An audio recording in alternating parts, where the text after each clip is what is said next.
नमस्कार दोस्तों, सबको मेरी ओर से प्रेमपूर्ण अभिवादन। मैं कभी कभी जैसे उम्र की सीमा घटते जा रही है और दिमाग में कुछ कुछ बातें कौंधते रहती हैं, कुछ कुछ मैं लिखने का प्रयास करती हूँ। कभी कुछ गाना गुनगुनाती रहती हूँ, कभी कुछ लिखती हूँ।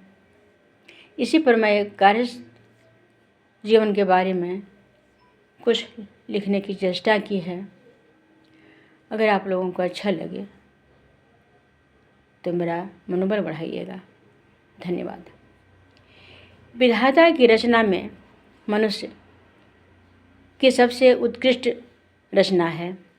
चिंतन क्षमता और परम पिता को जानने की क्षमता मनुष्य में ही है, किंतु मनुष्य सांसारिक उलझनों में फंसा रहता है और उचित अनुचित का ध्यान रखे बिना सभी प्रकार के कर्म में व्यस्त रहता है। यही विडंबना है कि सांसारिक उलझनों में मनुष्य उबर नहीं पाता, किंतु कुछ शुद्ध आत्माएं इन्हें त्याग कर सन्यास धर्म अपना लेता है और निर्विघ्न परमात्मा की प्राप्ति में लीन हो जाता है। तब क्या सन्यास गृहस्थ जीवन से श्रेष्ठ है? और दूसरी ओर कई ऐसे महापुरुष हुए हैं जो गृहस्थ जीवन में रहकर भी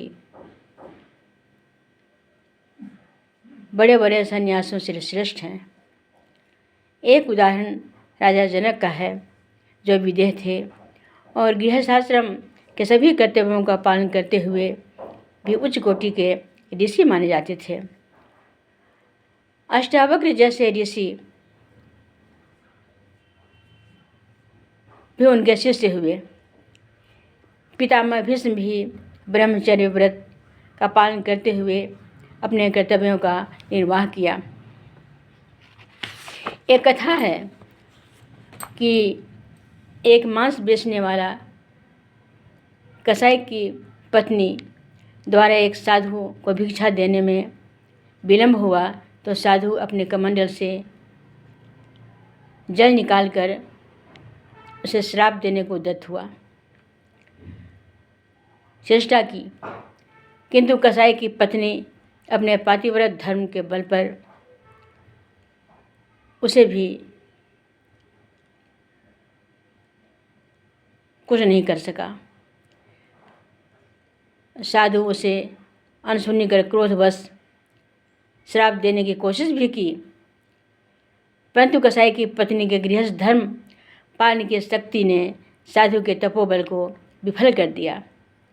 इस तरह हम पाते हैं कि गृहस्थ धर्म सन्यास धर्म से कम नहीं है।